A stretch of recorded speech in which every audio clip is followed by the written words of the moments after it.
आप अपनाए विधि फल पुण्य पाप। क्या कहा? मैं भ्रम्यो अपन को विसरी आप अपनाए विधि फल पुण्य पाप। मतलब मैं अपने स्वरूप को भूलकर ही मैंने क्या किया? कर्म को ग्रहण किया और अनेक प्रकार से मैंने पुण्य पाप का अवलंबन किया। सब मेरा ही अपराध है।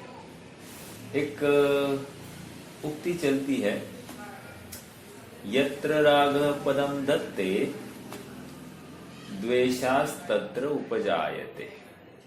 फिर से, यत्र राग पदम धत्ते द्वेषास्तत्र उपजायते। मतलब जहां पर तुम राग करोगे उसी समय में उसके अपोजिट काउंटर पर तुम्हारा द्वेष छिपा ही है। जरूरी नहीं वो अभिव्यक्त हो हर बार, लेकिन जहां पर राग छुपा है उसके अपोजिट में अर्थात उसके अभाव में कहो, आपको आपका द्वेष छिपा ही है। इसलिए जरूरी नहीं कि हर बार मेरा द्वेष अभिव्यक्त हो, लेकिन छिपा राग है, द्वेष भी है। बात क्यों चल रही है? परिणामों को लेकर। ये परिणाम ही आत्मा ये दिखाना है। और जीव को क्या लगता है, हमारा किसी के साथ राग नहीं है, ऐसा कह देता है जीव। हमारा किसी के साथ राग नहीं, ऐसा कहता हुआ जीव भी राग से युक्त है। समझ में आ रहा है क्या? क्यों? ये कथन भी सापेक्ष है। उनका कहने का आशय इतना ही है कि अब हमको किसी को लेकर ज्यादा विकल्प नहीं रहता, तो इसको राग कह देते हैं। बट राग जब तक स्वभाव के समीप जाता नहीं है, जब तक परिणाम को आत्मा के साथ जोड़ता नहीं, ये परिणाम मतलब आत्मा ही है, ऐसा वो स्वीकृति नहीं आती, वैसा एक अहोभाव नहीं आता है, तब तक ये जीव चाहे जितनी दौड़ लगाए वो स्वभाव के समीप नहीं जाता। भगवान की बात मानने वाला कौन है? कि रे जिसे ये तत्वज्ञान स्वीकार होता है वो भगवान की बात को स्वीकार कर रहा है, अर्थात उसी ने सच्चे भगवान का स्वरूप स्वीकार किया। क्यों? जब तक उनका स्वरूप स्वीकार नहीं करेगा तब तक अपना भी निज भगवान स्वरूप उसे स्वीकार नहीं होगा। अर्थात अनादि से जो मेरा अपराध की श्रृंखला चल रही है, इस श्रृंखला की स्वीकृति जिस समय हुई, जिस क्षण हुई, उसी क्षण क्या होना चाहिए? आपा दिखाई देना चाहिए। हाँ, अपराध हो गया ना, ये स्वीकृति नहीं, ये स्वीकृति नहीं कह रहे हैं। स्वीकृति होते ही तुम्हें आत्मा दिखाई देना चाहिए, अर्थात राग करता हुआ आत्मा दिखाई देना चाहिए। प्रश्न अपने आप खड़ा हो जाता है कि राग करते हुए आत्मा में आप शुद्ध नय का विषय कैसे लगा रहे हो? इसी प्रवचन सार की 189वीं गाथा है। वहां पर शुद्ध नय से आत्मा राग आदि का कर्ता कहा गया है। शुद्ध नय से अपन पढ़ेंगे आगे बढ़कर, बट है। यहां पर क्या कह रहे हैं? यहां पर जो अगर आपको ये शुद्ध नय की बात स्वीकार हो जाएगी तो आपको वो बात भी स्वीकार हो जाएगी। समझ में आ रहा है क्या? आप समय सार की अपेक्षा उस गाथा को पढ़ोगे तो आपको लगेगा हम कुंद स्वामी चूक गए हैं। और हुआ है ऐसा प्रसंग, मतलब विद्वानों में आपस में मतलब होड़ लगी थी कि कुंद स्वामी चूक गए। ये देखो यहाँ पर शुद्ध नय से राग का करता, शुद्ध नय से राग करता, मतलब जिसको वो समय सार का बुखार चढ़ा है ना, वही यहाँ पर विरोध कर सकता है। जिनवानी में हमेशा संधि करनी है, वहां पर विरोध उत्पन्न नहीं करना। समझ में आ रहा है क्या?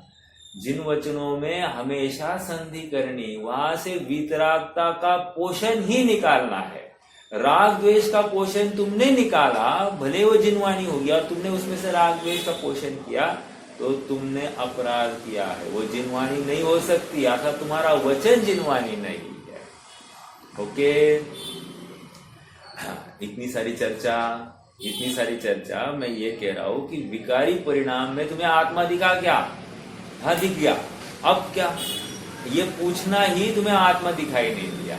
तो जैसे ही तुम्हें आत्मा दिखाई देगा ना, तो तुम स्वयं को अपने कर्ता धर्ता मान रहोगे, और इस कर्तापने का फल क्या दिखाई दे रहा है? दुख दिखाई दे रहा है। तो इस दुख को तुम कितने काल तक भोगोगे? नहीं भोगोगे, इमीडिएटली छूट जाएगी। और सुनो, ये जितनी भी चीजों का तू परिणाम कर रहा है कर्ता के रूप में, आचार्य देव कह रहे हैं कि अज्ञान अवस्था में भी ये एक भी पदार्थ मेरा नहीं है। अज्ञान अवस्था में, ज्ञान की अवस्था में तो स्वीकृति हो ही गई है कि एक भी पदार्थ मेरा नहीं, लेकिन अज्ञान अवस्था में ये मान रहा है कि मैंने पैसे कमाए। आज ने एक बहुत अजब बात सुनी है, मतलब मैं आप सबके साथ शेयर करूं। मेरी किसी के साथ बात चल रही थी और उन्होंने कहा, भैया मैंने ऐसा, शेयर मार्केट की बात कर रहे थे, तो मैंने शेयर मार्केट में ना, मुझे एक स्टॉक बेचना था, तो बेचना था इसलिए बेचने के बटन के बदले बाय का बटन दबाया। अब हुआ क्या और थोड़ी मोटी क्वांटिटी नहीं, 2 लाख की क्वांटिटी, 2,10,000 की क्वांटिटी, वो उतनी सब बाय हो गई। बोला बाय हो गया ये तो, और मैंने तो बेचने के लिए बटन दबाया था, ये कैसे हो गया? अर्थात गलती से सेल के बटन के बदले बाय का बटन दबा दिया। अब वो बाय हो गई वो शेयर। अब योग ऐसा, अगले दिन वो शेयर और 20% चला, मतलब पहले ही था उनके पास में कुछ और ये ऐड हो गया और ऊंचे भाव में ऐड हो गया था, और योग से ऐसा कि अगले दिन 20% चल गया। अब मेरा प्रश्न है, उस भाई ने वो शेयर पैसे कमाने के लिए क्या किया है? प्रश्न है आप सबसे। वो उस शेयर का मतलब पैसे कमाने का करता है या नहीं? ये उदाहरण बहुत जरूरी है। अब आपको लगेगा यार ये शेयर मार्केट की बातें यहाँ क्यों कर रहे हैं? मैं तो उदाहरण के माध्यम से आपको सिद्धांत घटित करा रहा हूं कि उसने पैसे कमाए कि नहीं कमाए, और ये पैसे कमाने का करता कौन। अब जब आपको ये बात स्वीकार होगी, नहीं ये तो बेचना चाह रहा था और ये ऐड हो गए हैं और ये स्वयं वो पैसा बढ़ गया, तो अब क्या? ना एनालिसिस, ना फंडामेंटल, ना टेक्निकल, कुछ भी एनालिसिस नहीं, बस तुक्का लग गया है ये। अब यहाँ पर कौन करता है? नहीं, यहाँ करता है नहीं है, बराबर है, लेकिन दूसरी जगह पर करता तो है, ऐसा हम कह देते हैं। बराबर है कि नहीं? कह रहे यदि यहाँ पर तू पैसे का करता है, कमाने का करता नहीं है, तो अन्य जगह पर भी तू पैसे कमाने का करता नहीं है। एक यहाँ पर तू पैसे कमाने का करता नहीं है, तो अन्य जगह पर भी पैसे कमाने का करता नहीं है। हम कहते हैं कि ये बहुत पैसे उड़ा देता है। नहीं, मैंने पैसे उड़ाया ही नहीं, मैंने पैसे इकट्ठा किए ही नहीं। जो कुछ हुआ स्वयं में उनकी अपनी अपनी योग्यता थी। मैं तो मात्र अपने परिणामों का करता, मैं अपने परिणाम से बाहर निकला नहीं। अगर मैं परिणामों का करता होता, मैं उस कार्य का कर्ता बन जाता, अर्थात पैसे कमाने का कर्ता बन जाता, तो क्या होता? मैं तो 1 करोड़ कमाना चाहता, मैं 2 करोड़ कमाना चाहता, मैं 3 करोड़ कमाना चाहता, तो कमाता क्यों नहीं है? नहीं कमाता, इसका मतलब तू पैसे का कर्ता नहीं है। समझ में आ रहा है क्या? हर जगह पर लगाना। एक और उदाहरण देता हूं, देखो मैं मार्केट में गया, मार्केट में एक किसान ऐसा ना आम का क्रेट लेकर आया था। अब उस किसान को देखकर ऐसा लग रहा था कि ये बहुत ईमानदार दिख रहा होगा और एकदम नॉर्मल आम होंगे, लेकिन मैंने क्रेट की क्रेट खरीद ली। अब खरीदते ही उसमें पूरा खराब हो गया, पूरा आम खराब हो गया। अब मेरा प्रश्न है, मैं तो अच्छा देख कर लाया था और मैं खराब माल मेरे सामने दिखाई दे रहा है, तो ये माल खराब किसने किया? अरे वो आम का अपना अपना परिणाम है, अर्थात आम का अपना स्वतंत्र परिणमन है। अब मैं सोच रहा हूं कि उसने मुझे ठगाया, वो सोच रहा है कि मैंने इसको ठगाया, लेकिन ना उसने मुझे ठगाया है ना मैंने उसे, मैं ठगा हूं। अरे आम आम रूप परिणमित हुआ है, उसने मात्र परिणाम किया, मैंने भी अच्छा माल खरीदने का परिणाम किया, बस परिणाम तक का तो करता था। और सुनो, परिणाम करके इतना ही नहीं, उस परिणाम में तुम्हें आत्मा दिखा क्या? अगर आत्मा दिखा, अरे ये परिणाम में कहा हो रहा है जहां पर आत्मा है, अर्थात यही आत्मा है, ये तुम्हें दिखाई दिया क्या? अगर ये परिणाम में आत्मा दिखाई दिया तो कह रहे शाबाश, अभिनंदन है। समझ में आ रहा है? ये इतनी थीम इस गाथा की है। आइए थोड़ा सा बढ़ते हैं आगे। गाथा 126।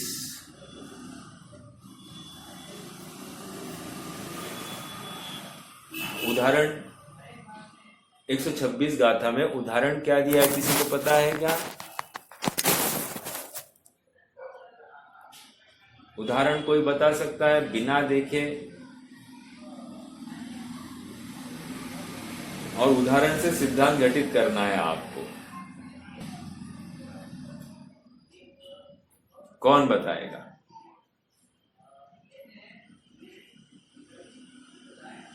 अब ये मत बताना हम कल नहीं थे, क्योंकि मैं 4-5 दिन से यही उदाहरण सुना रहा हूं। ऐसा होते हुए भी अगर उदाहरण नहीं बताए, हाँ, की वजह से स्फटिक मणि लाल हो गया, लेकिन सिद्धांत कैसा करना कि लाल फूल की जब आप उसको बनने के लिए लिमिट तो नहीं है, वो उसकी योग्यता ही थी उस समय की, तो वो लाल बन गया स्फटिक। ठीक है, तो अब इसको सिद्धांत में घटित कीजिए।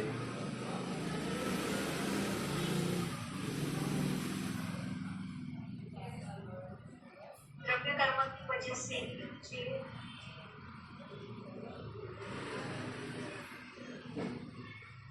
बंद हो रहा है। नहीं ना, आप पढ़ नहीं रहे। देखो, ये अभी इतनी अपन 5-6 दिन से चल रही है चर्चा। अगर इतना सा भी विकल्प अपने को अभी भी खड़ा नहीं हो रहा है, द्रव्य कर्म की अति निकटता में जो मेरे रागादि रूप परिणाम से रंजायमान मेरी आत्म वस्तु हुई है, तो मुझे लग रहा है कि मैं उससे ही प्रभावित हो रहा हूं, जबकि वहां कह रहे हैं उस विकार की भूमिका में भी मैं अकेला ही था। ऐसी बात आई जैसे वो स्फटिक मणि स्वयमेव लालिमा से परिणमित हुआ है, उसी प्रकार मैं भी द्रव्य कर्म वहां सामने खड़ा था, उसकी अति निकटता में मैं भी रागादि रूप परिणमित हुआ, लेकिन मैं अपनी स्वतंत्र योग्यता से परिणमित हुआ। और इसीलिए मेरी मान्यता में मैं उसका कर्ता बन रहा था, इसीलिए वो अज्ञान था। ऐसी अवस्था में भी मैं पर का तो करता नहीं था, अर्थात उसका परिणाम स्वतंत्र ही था, वो मेरे से अलग ही था, मैं अकेला ही था। वो शब्द है वहां पर, अकेला। अकेला मतलब एकत्व भावना। एकत्व भावना मतलब स्व से अभिन्न, पर से भिन्न। समझ में आ रहा है क्या? ये बात यहाँ पर घटित करनी। क्या कहा? आवाज नहीं आ रही? आवाज नहीं आ रही, कट रही है। ओके, एक मिनट रुकिए।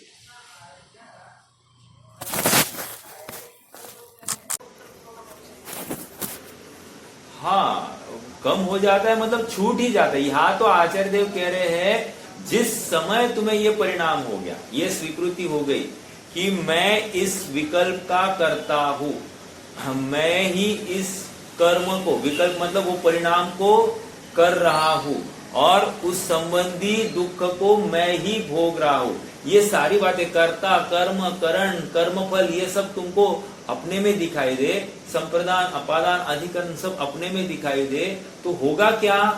होगा इतना ही कि अब वो अपने को अपने परिणाम तक ही देखेगा, उसके आगे वो देखेगा नहीं, अर्थात परद्रव्य का कर्ता तो बनेगा नहीं। अब जब परद्रव्य का कर्ता बनना नहीं है तो क्या होगा?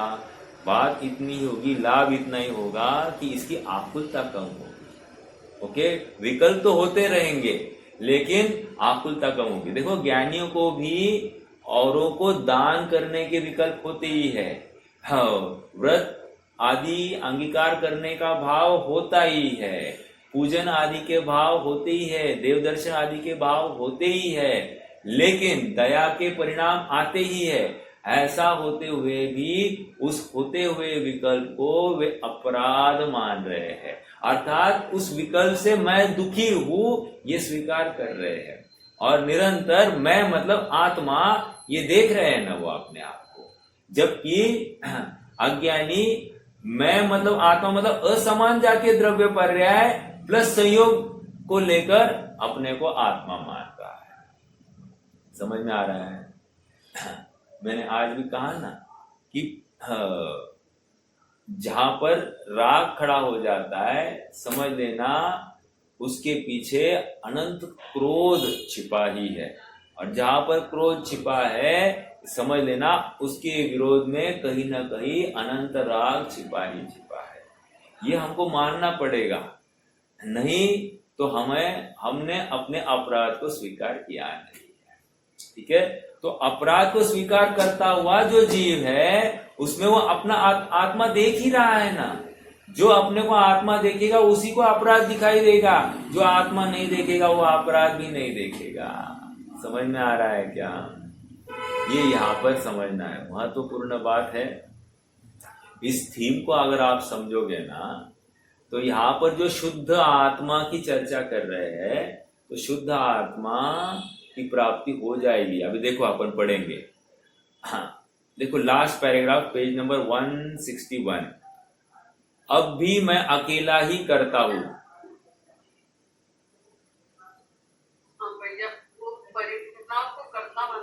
हाँ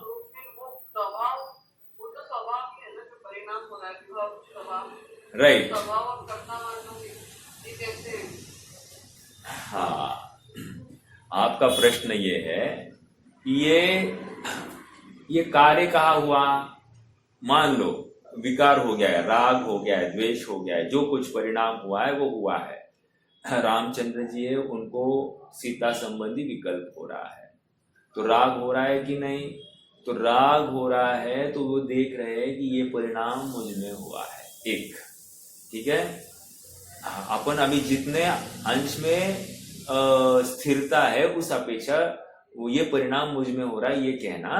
अगर एक कषाय चौकड़ी का अभाव और दर्शन मोह के अभाव में वे अपने परिणाम को देख रहे हैं। एक, हाँ अब वे मान रहे हैं कि कह तो रहे कि सीता के बिना मैं जी नहीं सकता, ये भी कह रहे हैं। वो क्यों कह रहे हैं? वो चारित्र मोह जनित उदय है, लेकिन वो उदय होता हुआ चारित्र मोह जनित उदय में उसकी अति निकटता में हो रहा है ये परिणाम, लेकिन परिणाम जहां हो रहा है वो कहाँ हो रहा है? आत्मा में हो रहा है, और ये आत्मा का विकार है ये स्वीकार कर रहे हैं। हाँ हो रहा है परिणाम, लेकिन एट द सेम टाइम परिणाम वो स्वीकृति भी है कि ये इससे मैं दुखी हो रहा हूं, अर्थात उस कर्म फल को भी मैं भोग रहा हूं, इस आकुलता जनित कर्म फल को भी मैं भोग रहा हूं, ये भी स्वीकार हो रहा है। अब प्रश्न आपका ये है कि ये कार्य हुआ ना, परिणाम हुआ ना, तो परिणाम उस तत्समय की योग्यता से हुआ है कि नहीं? अगर वो स्वयं अपनी योग्यता से हो गया है तो ये स्वभाव हो गया ना, तो स्वभाव हो गया तो अब तकलीफ क्या है? कह रहे ये स्वभाव यद्यपि तत्समय की योग्यता के अनुरूप ये परिणाम जीव का है, लेकिन ये विभाव स्वभाव है, विभाव स्वभाव मतलब क्या? अन्य स्वभाव भी होता है क्या? हाँ, स्वभाव स्वभाव भी होता है। अर्थात यहाँ पर कर्म फल में क्या दिखाई दे रहा है? आकुलता दिखाई दे रही है ना, दुख दिखाई दे रहा है ना। भले ही ज्ञान हो रहा है मैं आत्मा हूं, लेकिन दुख है ना साथ में, और दुख प्रशस्त नहीं है ना, वो सेवनीय तो नहीं है ना। तो ये दुख का अभाव भी हो सकता है, ये स्वीकृति भी वहां पर पड़ी है। इसीलिए इस विभाव परिणाम से हटने का यत्न हो जाता है, और जैसे ही यत्न हो जाता है उसी समय में स्वभाव की प्राप्ति हो जाती है। अर्थात निराकुल स्वभाव की स्वीकृति भी वहां छिपी है, और उसके बल पर आपने आत्मा को प्राप्त हो जाता है। यहाँ पर समयसार वाला आत्मा नहीं लेना है कि पर्याय से पार ये वो कुछ नहीं लेना। हाँ, वो स्वीकृति और अपराध को समझ में आता है, कर्ता माने तो स्वभाव कैसे बुझना चाहिए, अगर परिणाम का मैं करता हूँ। हाँ, अपने परिणाम देखो ना। प्रश्न है जैसे अभी पानी में जो जमाल आया है, अलगे है, वो कैसे आई है? पानी में ही आई है कि नहीं? पानी के अलावा अन्य कहीं हो रही है क्या वो जमाल? नहीं हो रही है। तो पानी में आई है तो पानी की विकृति है कि नहीं? पानी का ही अपना परिणाम है कि नहीं? वो उस रूप परिणमित होना बिल्कुल हो रही कि नहीं? तो ये मानना पड़ेगा। एक दूसरा उदाहरण देता हूं थोड़ा और अच्छा। पानी गर्म हो गया है, तो पानी गर्म हो गया है तो ये पानी का अपना स्वतंत्र स्वभाव है कि नहीं गर्मी को प्राप्त होना? भले ही समयसार कह रहा है कि पानी में गर्मी है ही नहीं, गर्मी गर्मी में है और पानी पानी में है, ये समयसार कह रहा है। लेकिन यहाँ पर भी गर्मी गर्मी में होते हुए पानी की अपनी योग्यता है कि नहीं उस गर्माहट से परिणमित होना? अगर नहीं होती तो पानी का वेपर कैसे हो गया, उसकी भाप कैसे हो गई? अर्थात उसका उबलना हो रहा है, ये अपन मान क्यों नहीं रहे कि पानी परिणमित हो रहा है? पानी का अपना स्वतंत्र परिणाम है। अब ये परिणाम अन्य किसी से नहीं हुआ है, पानी का अपना स्वतंत्र अगर ऐसा होता तो जिस टेम्परेचर में पानी उबल रहा है, अन्य कोई लिक्विड पदार्थ उस टेम्परेचर में उबलता हुआ नहीं दिखाई देता है। समझ में आ रहा है? वो अन्य टेम्परेचर में उबलता दिखेगा या फिर उबलता ही नहीं, ऐसे भी कोई हो सकते कि नहीं? तरल पदार्थ बिल्कुल हो सकते। इसका मतलब कि अग्नि की वजह से कार्य नहीं हुआ है, वो उस द्रव्य का स्वतंत्र स्वभाव ही है कि उस कार्य रूप परिणमित होना। एक बात तो ये विभाव स्वभाव जो हो रहा है ना, वो द्रव्य का अपना है, ये मानना पड़ेगा। नहीं तो द्रव्य के अलावा अन्य कहाँ हो रहा है और किसकी वजह से हो रहा है? तो ये द्रव्य में ही हुआ है, ये स्वीकार करना पड़ेगा।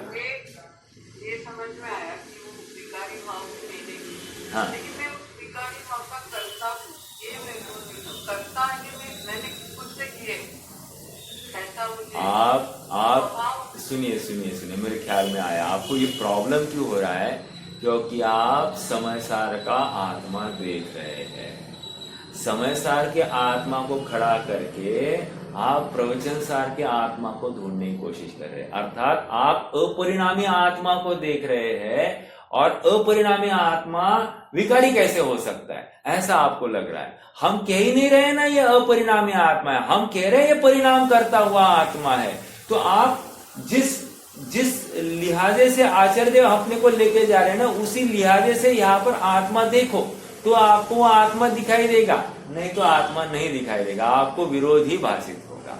आप पकड़ रहे हैं मेरी बात को? यही तो तकलीफ है। मैं कंटिन्यूअसली इसी बात को स्ट्रेस कर रहा हूं कि हम समय सार पहले पढ़ आए हैं, जबकि हमको प्रवचन सार पहले पढ़ना था। अब प्रवचन समय सार इतना हावी हो गया और समय सार का आत्मा इतना हावी हो गया है हमको कि हम इस प्रवचन सार के कथित आत्मा को स्वीकार ही नहीं कर रहे हैं। ये पर्याय को अपनी मानते ही नहीं है, जबकि हम कह रहे हैं कि द्रव्य गुण पर्यायात्मक वस्तु है। ये अगर जिस समय में हम कह दिया कि वो जो स्वर्ण है, स्वर्ण स्वयं कुंडल आदि रूप परिणमित हुआ है, तो हम वहां पर प्रश्न करते हैं कि कुंडल कहाँ है और सोना कहाँ है। नहीं, हम डायरेक्टली उसमें देख रहे हैं ना, उसका परिणमन हो गया है।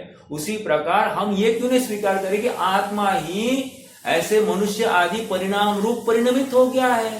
समझ में आ रहा है क्या? आत्मा ही परिणमित हुआ है। मैं स्वयं को श्रीपाल क्यों मान रहा हूं? तो उस परिणाम से परिणमित हुए बिना मैं मान ही नहीं सकता। समझ में आ रहा है क्या? इसी प्रकार हर अवस्था में मैं जहां पर जाऊंगा उस परिणाम से परिणमित हुए बिना यह स्वीकार ही नहीं कर सकता।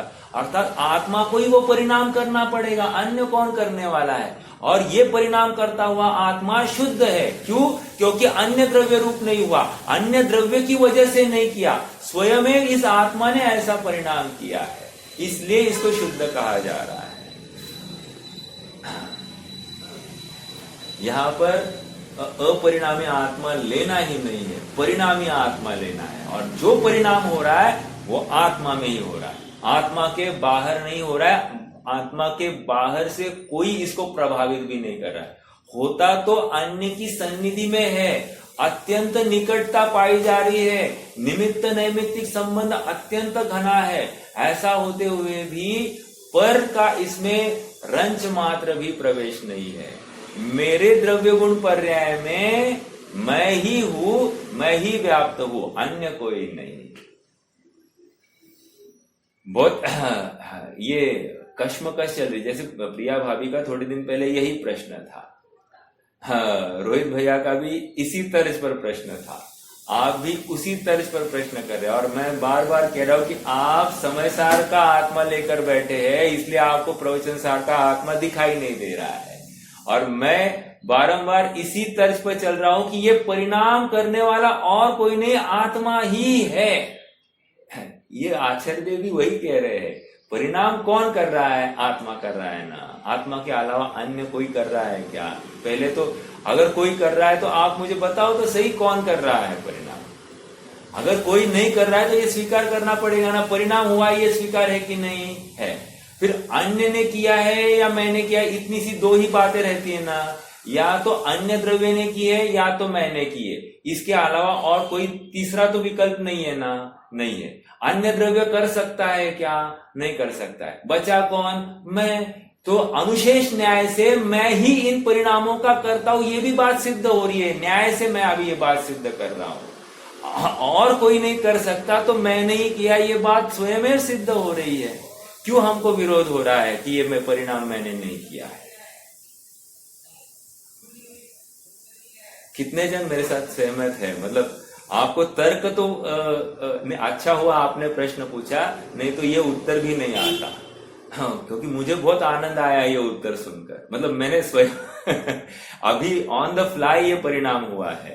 तो अगर आप पर द्रव्य को उस परिणाम का कर्ता नहीं मान रहे तो फिर परिणाम हुआ है ये तो स्वीकार है कि नहीं? तो परिणाम स्वीकार होते ही ये परिणाम आत्मा में ही हुआ है, ये भी स्वीकार होना पड़ेगा।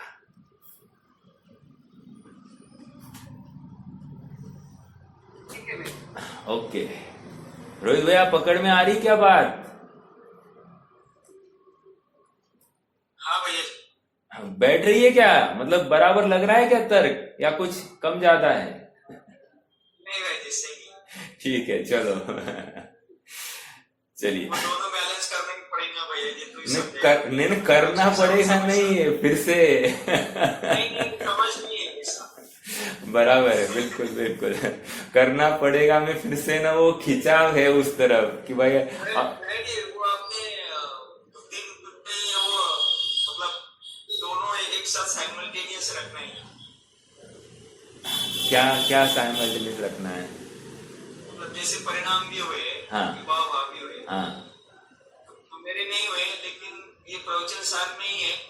और जैसे अपरिणामी बोले वो समय सार में, हाँ, दोनों एट द सेम टाइम तुम समझ गए तो वो ट्रैक पर रहेगा। हाँ, इसलिए मैं आपको याद होगा मैंने बहुत बार ये मेंशन किया है, समय सार में प्रतिपादन प्रयोजन परक है। समय सार में जो आत्मा का प्रतिपादन है वो प्रयोजन है। वहां पर प्रयोजन मतलब कोई तो एक विशिष्ट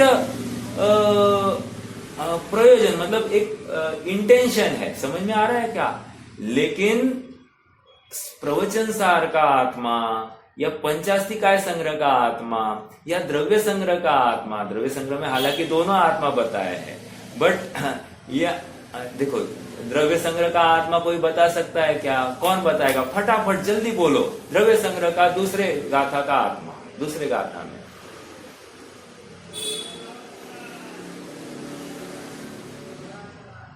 चलो होमवर्क दू या अभी कोई बोल रहा है? बोलो ना दूसरी। जीवम जीवम दौवम जिनवरवसहेन जेनने दिट्ठम देविंद बिंद वंदम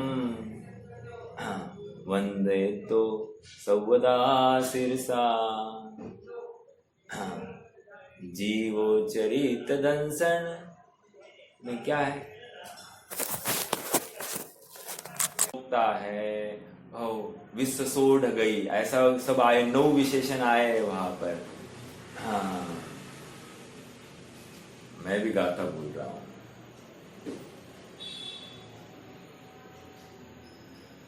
ठीक है। देख लेना आप, होमवर्क के रूप में देख लीजिए कि 9 विशेषण आए, कर्ता है, भोक्ता है, मोक्ष को भी प्राप्त होता है, सब आत्मा ही प्राप्त हो रहा है। अर्थात आत्मा ही परिणाम किए बिना नहीं प्राप्त हो सकता ना, तो आत्मा को कर्ता भी कहा है, भोक्ता भी कहा है, और मोक्ष का प्राप्ति का भी कर्ता बोल दिया है ना? नहीं याद आ रहा, 9 विशेषण है, 9 विशेषण। चलिए ठीक है। प्रवचनसार का आत्मा या पंचास्तिकाय संग्रह का आत्मा ये वस्तुपरक आत्मा है। वस्तुपरक, वस्तु मतलब आत्मा ही ऐसा, आत्मा नामक वस्तु ऐसी है। ओके, और हाँ बोलिए बहन जी, बोलिए, मिला कि नहीं मिला?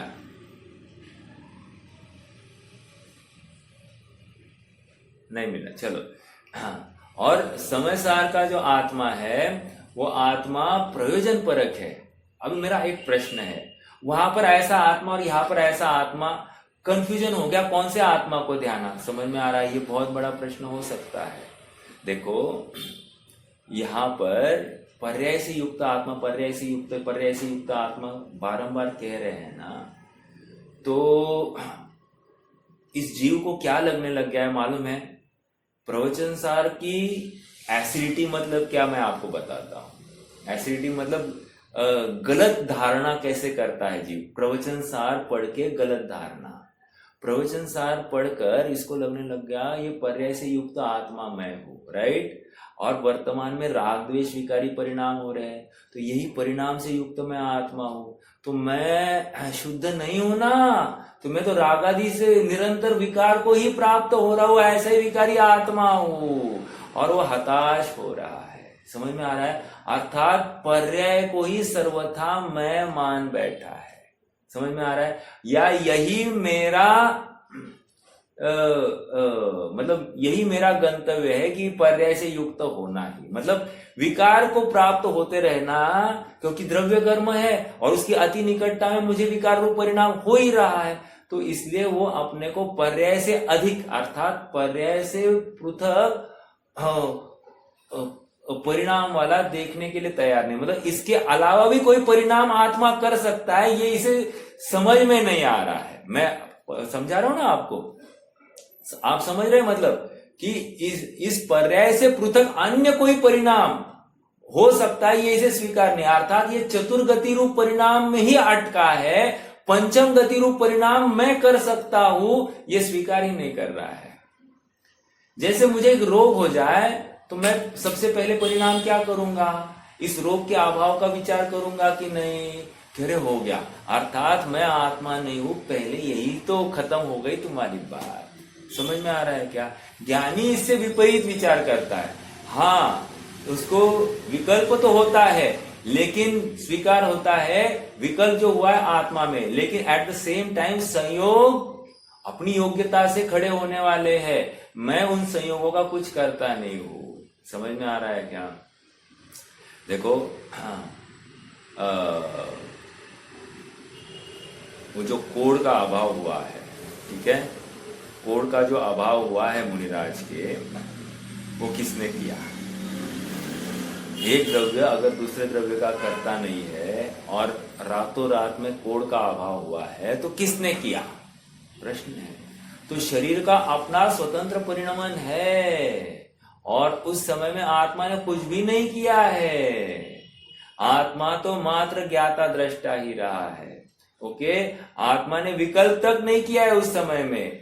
आत्मा ने होते हुए शरीर के बदलाव को जाना है, बिल्कुल सही, लेकिन ये इष्ट है या अनिष्ट है ये ऐसा नहीं किया है। समझ में आ रहा है क्या? यदि इष्ट अनिष्ट, देखो, यदि रोग की दशा अनिष्ट भाषित होती तो साक्षात मिथ्यात्व होता, अर्थात ये परिणाम पर द्रव्य में किया है ऐसी सहज स्वीकृति होती। यहां पर कह रहे हैं कि नहीं, पर द्रव्य का कर्ता नहीं माने तभी तो ज्ञाता स्वभाव रहे, उस समय में सहज शरीर में ऐसी योग्यता हो जाती है और मैं अच्छा होने के बाद में उसमें अच्छा ही नहीं देख रहा हूं। शरीर है, मुझसे पृथक है, मुझ में कुछ हुआ नहीं है, यही बात चल रही है।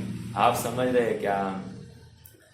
तो प्रवचन सार का आत्मा परिणामी आत्मा, विकारी परिणाम भी मैं कर सकता हूं और मोक्ष के योग्य परिणाम भी मैं ही करता हुआ पाया जाऊंगा। ठीक है, अब मुझे डिसाइड करना है कि मुझे कीचड़ में बैठना है या मुझे एक स्वच्छ निर्मल ऐसी जगह में बैठना है।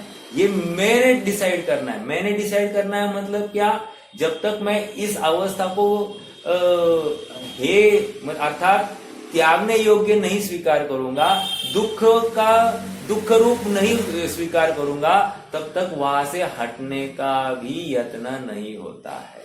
समझ में आ रहा है? तो फिर इसको दिखाना पड़ा, देख तेरा स्थान ये है, ये शुद्ध आत्मा है ना, ये तेरा स्थान है, वो विकारी आत्मा तेरा स्थान नहीं है, इसलिए पर्याय छोड़ दे, तू पर्याय छोड़ दे। वो पर्याय एक समय की है, इसलिए वो भी तेरी नहीं है। जहां पर राग हुआ है ना, वो एक समय की पर्याय, वो तो चली गई, समझ में आया? अगले समय में आई है, वो भी चली जाएगी। तो इसका मतलब पर्याय तेरी नहीं है। जो चली जाती वो तेरी नहीं होती, जो रहती वो तेरी होती है। अर्थात जो अनादि से कौन है? ये अपरिणामी आत्मा तेरा है। ये देख, ये अपरिणामी आत्मा है। अब तुझे इसकी अनुभूति करनी ना, वो कौन करेगा? कि ये पर्याय है ना, पर्याय अपना अस्तित्व भूल जाए और ये अपरिणामी आत्मा की ओर दृष्टि करे तो वो सुख को प्राप्त हो जाएगी। अर्थात पर्याय को अपना भान भूलना पड़ेगा, तब जाकर वो आत्म वस्तु पर दृष्टि करेगी। अर्थात मैं विकार में हूं, मैं रागी द्वेषी हूं, ऐसा परिणाम भी मुझे भूलना पड़ेगा, तब जाकर अविकारी परिणाम की ओर दृष्टि जाएगी। कहने की बात इतनी है, जहां पर विकारी परिणाम हुआ है वहीं पे अविकारी परिणाम है, जहां पर अल्पज्ञता का परिणाम है वहीं पर सर्वज्ञता का परिणाम है। समझ में आ रहा है क्या? परिणाम अन्य जगह पर नहीं है, लेकिन उसकी देखने की दृष्टिकोण बदल दिया है, बाकी और कुछ नहीं किया है। वस्तु जैसी की वैसी है और ये आगमोक्त वस्तु की स्वीकृति किए बिना समय सार की वस्तु को हाथ भी नहीं लगाना। मैं बारंबार वही कह रहा हूं, आगमोक्त वस्तु स्वीकार करो, ये परिणाम जहां पर है वहीं पर दुख का परिणाम भी वहीं पर है और सुख का परिणाम भी वहीं पर है। कर्म फल दुख रूप भी यहीं पे है और सुख रूप भी इसी में है। तो सुख रूप ही क्यों करना? तो करो दुख रूप और दुखी हो जाओ। तुम सारा उद्यम तुम्हारा क्यों है? सुखी होने के लिए ना। तुम ये जिनवाणी क्यों सुन रहे हो? प्रश्न है, जिनवाणी क्यों सुन रहे हो? सुखी होने के लिए ना। तो सुखी होना अगर उद्यम प्रयोजन है तो तुम सुखी होना चाहते हो, अर्थात प्रयास तुम्हारा सुखी होने के लिए है। तो फिर तुम्हें इस तत्व ज्ञान को स्वीकार करने में हर्जा क्या है? हर्जा कुछ नहीं है। तो नहीं है तो फिर तुम नक्की तो करो कि ये परिणाम, ये स्वाध्याय सुनने का या स्वाध्याय कराने का परिणाम अपराध है, राग है, यहाँ पर दुख ही है, ये स्वीकार करना पड़ेगा इस परिणाम। और ये परिणाम आत्मा में ही हुआ, आत्मा के बाहर नहीं हुआ। आप आए इसलिए मैं ये जिनवाणी नहीं सुना रहा हूं, मेरा परिणाम हुआ है, इसी प्रकार से परिणाम होना था, इसलिए जिनवाणी खिल रही है। मतलब ये वचन का भाव हो रहा है, वचन अपनी योग्यता से खिल रहे हैं। मैं आया हूं इसलिए आप आए, ऐसा भी नहीं है। आप अपना परिणाम हुआ, आपका अपना स्वतंत्र परिणाम हुआ है, इसलिए आप वहां पर बैठे। समझ में आ रहा है क्या? यदि आपका परिणाम यहां बैठने का नहीं होगा तो आप यहां से निकल जाओगे, आप क्विट करोगे इस लिंक को। समझ में आ रहा है क्या? तो वो परिणाम क्विट होने का मैं खराब समझा रहा हूं इसलिए आप क्विट कर रहे हैं, ऐसा नहीं।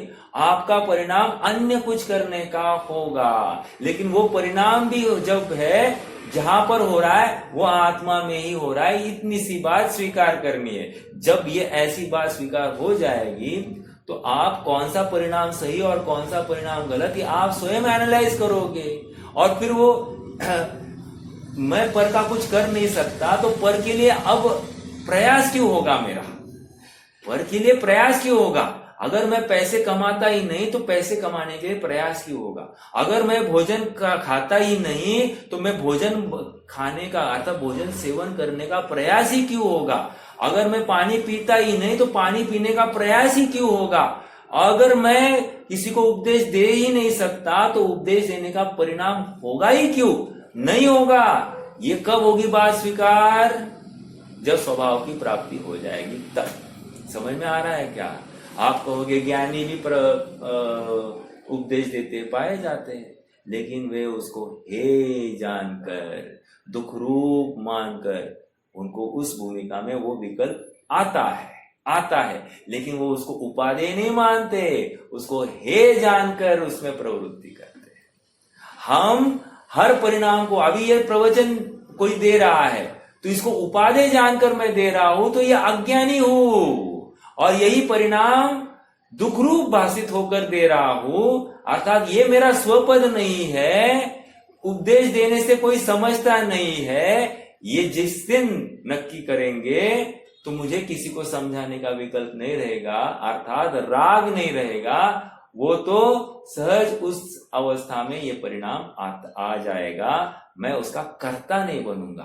कर्ता बन रहा हूं ना तो तकलीफ क्या होगी मालूम है? कर्ता बनने से मैं इतना समझा रहा हूं, कोई समझ नहीं रहा है, मेरे मेहनत को कोई वैल्यू ही नहीं कर रहा है। मैं इतना होमवर्क देता हूं, होमवर्क कोई करता नहीं है, कोई वैल्यू नहीं है मेरी। मैं तो यहाँ बकबक कर रहा हूं और कोई वे उनका अपना अपना मस्त है, बस आने के लिए आते हैं, जाने के लिए जाते हैं, किसी को कुछ पड़ी नहीं है। ये जो कोई स्टेटमेंट करेगा ना, ये कह रहे अज्ञानता भरा स्टेटमेंट है। ज्ञानी यही ये करेगा, इसकी योग्यता इस तत्व ज्ञान को स्वीकार करने की नहीं है, इसलिए इस आत्मा में ऐसा ही परिणाम हो रहा है। इसलिए समझिए, चोर ने चोरी की ही नहीं है, चोर ने मात्र चोरी के परिणाम किए हैं। समझ में आ रहा है? आज तक किसी ने किसी का खून किया ही नहीं है, खून करने वाले ने भी खून का परिणाम ही किया है, और वो परिणाम उस आत्मा में हुआ है।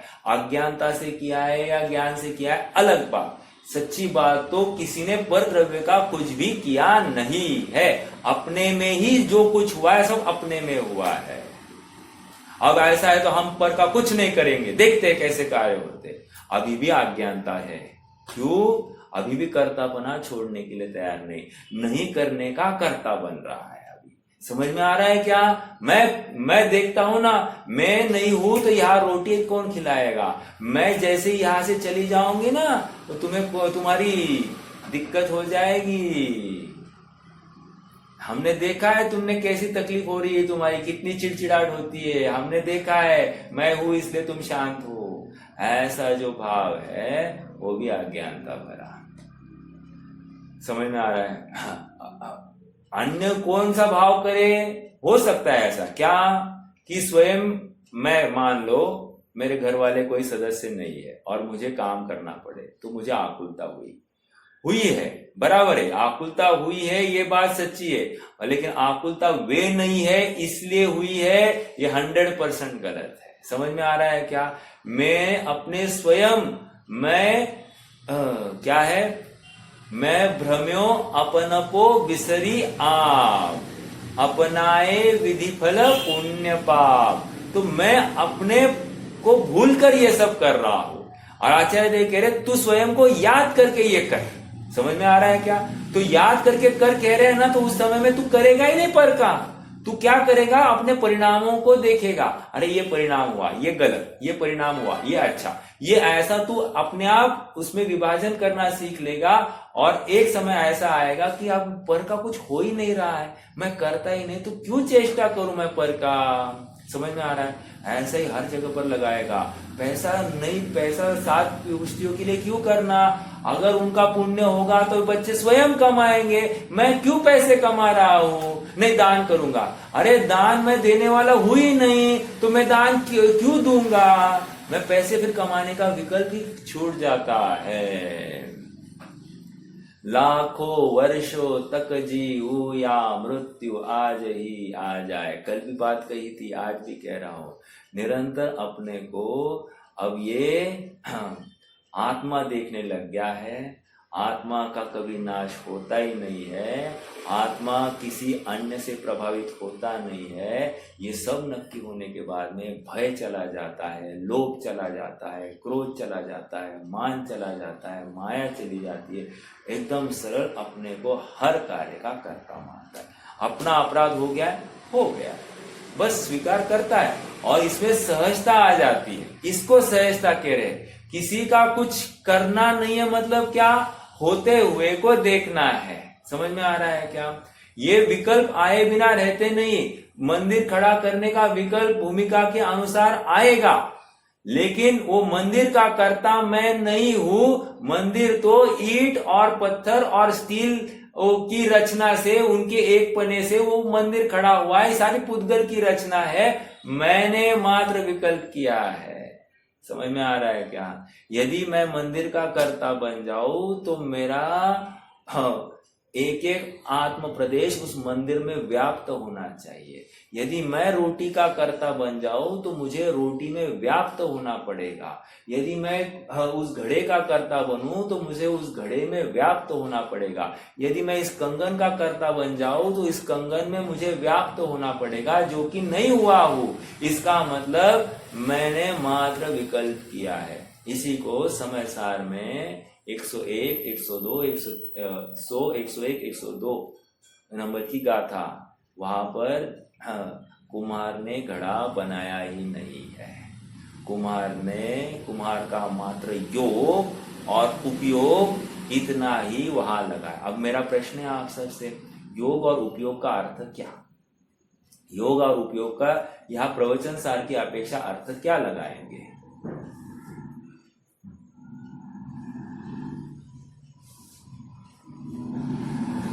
चलो, कुम्हार का योग और उपयोग क्या है ये मुझे बताओ आप। चलो ये प्रश्न फिर बाद में मैं ही उसका खुदा। कोई कह सकता है क्या? फटाफट बोलिए, 2-3 मिनट ही है।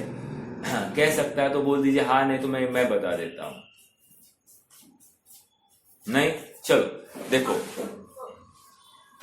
हाँ बोलिए। कुम्हार को घड़ा बनाने के जो भाव हो रहे हैं, हाँ, वो क्या है? उसका उपयोग है, ठीक है।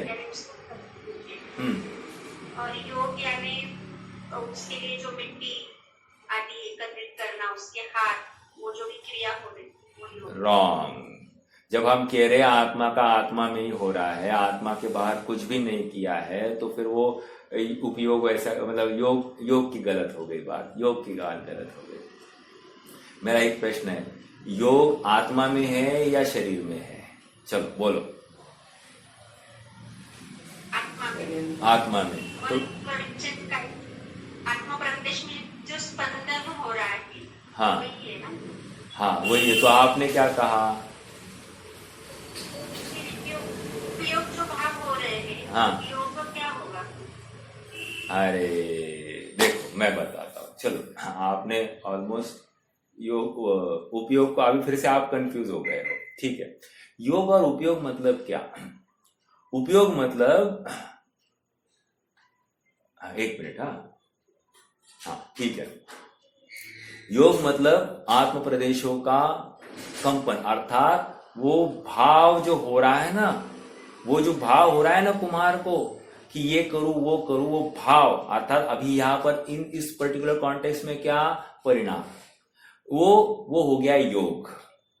और उपयोग क्या है फिर? उपयोग उस संबंधी ज्ञान कि घड़ा ऐसे बनता है, ये जो ज्ञान है क्षयक्षम ज्ञान, उसको हम उपयोग कहेंगे। आप पकड़ रहे कितने जन मेरे साथ में है? कितने जनों को समझ में आया? एक बार कोई तो रिपीट करो।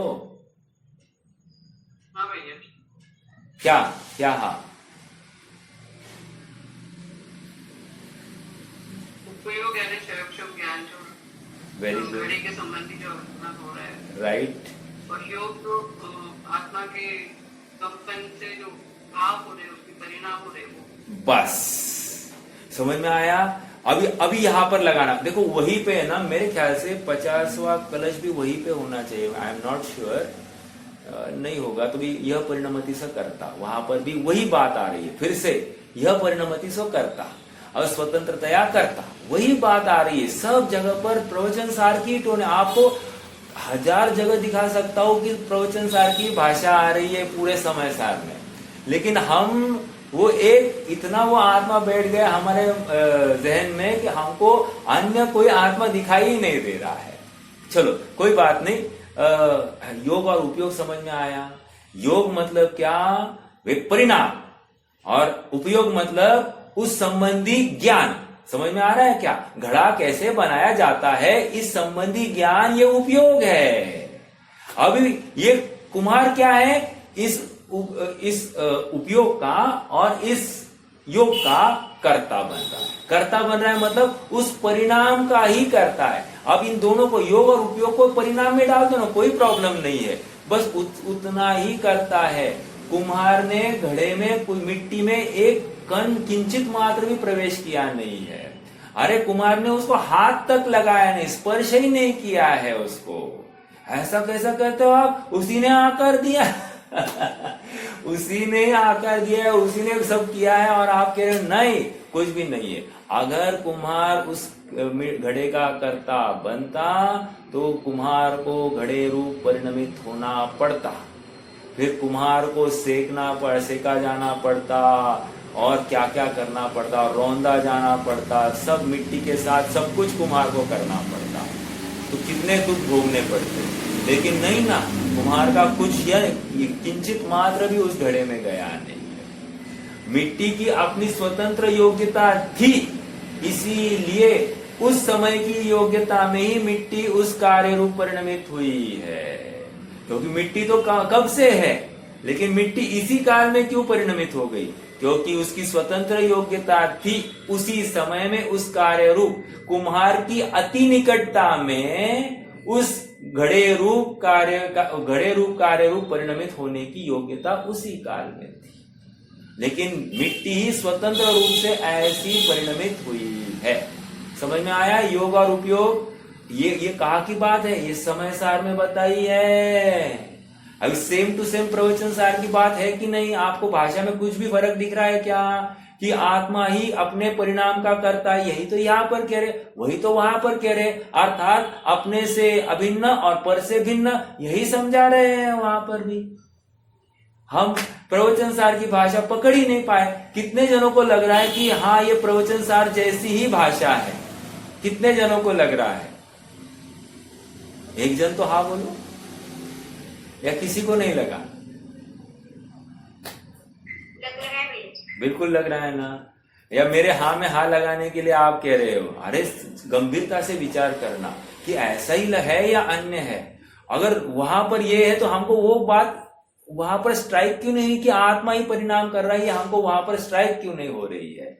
होना ही चाहिए। अर्थात हर समय में आत्मा ही परिणाम कर रहा है, परिणाम के बिना आत्मा पाया नहीं जाएगा। भले ही वो भूल हो या भूल ना हो, कुछ भी हो, वो परिणाम आत्मा का ही है। समझ में आ रहा है क्या? और सुनो, वो परिणाम भी एक समय का है, वो परिणाम भी एक समय का है, अगले समय में वो परिणाम नहीं है, अगले समय में नवीन परिणाम है। इसलिए ये परिणाम था, ये परिणाम था, ये परिणाम था, वो कितने देर लेके बैठोगे? अगले समय में इमीडिएटली नवीन परिणाम है। और सुनो, वो परिणाम भी आत्मा में ही हो रहा है, आत्मा स्वयं उस परिणाम रूप परिणमित हो रहा है। हाँ, कर्ता कर्म करण ये अगर आपको स्वीकार हो रहा है तो आत्मा उस परिणाम का कर्ता है, ये मानना पड़ेगा। तो मेरी संसार अवस्था क्यों? पंचम काल है, गलत। स्त्री वेद है, गलत। स्त्री शरीर है, गलत। नीच संगनन है, गलत। उत्तर क्या है? क्योंकि मैं अपने को मोक्ष के योग्य मान ही नहीं रहा हूं, उस पुरुषार्थ के योग्य अपने को स्वीकार ही नहीं कर रहा हूं। ऐसा परिणाम मेरे में हो रहा है। पंचम काल है, ऐसा बात गलत। हाँ, मुनि दशा नहीं हो रही है, गलत। समझ में आ रहा है क्या? हर जगह पर अभी अपना परिणाम ही बाधक दिखाई देगा और साधक भी मेरा ही परिणाम होगा, ये भी आपको समझ लो। समझ में आ रहा है क्या? तो मैं पर को कर्ता मानना छोड़ दूं, एक पर का मुझ में कुछ कर्तव्य ये मानना छोड़ दूं, दो शरीर अच्छा रहे तो मैं धर्म कर पाऊंगा, गलत। समझ में आ रहा है? मेरे मामा जी है, जब भी उनको मैं बात कर रहा हूं ना, ये कहते हैं शरीर माध्यम खलु धर्म साधना। तो शरीर ठीक नहीं, तुम धर्म ही कर नहीं पाओगे, तुम्हारा दिमाग ही ठिकाने पर नहीं रहेगा। गलत। अज्ञानी की भाषा ऐसी होती है। ज्ञानी प्रतिकूलता में भी धर्म साधता है और अज्ञानी अनुकूलता में भी अधर्म साधता है। समझ में आ रहा है क्या? अज्ञानी क्या करेगा? इस रोग को मिटाओ फिर मैं आत्मा का कल्याण करूं। ज्ञानी कह रहा है रोग मुझ में हुआ ही नहीं तो मैं इसमें करूं क्या, ये मुझसे पृथक है, और वो अपने आत्मा को साधता है। देखो दृष्टिकोण है। देखो एक एग्जांपल देता हूं। एक बहू थी, बहू को घर में सभी लोग पूछते थे, बहू ये करो, बहू वो करो, बहू ऐसा किया तो ठीक है ना, बहू भोजन हुआ क्या, बहू।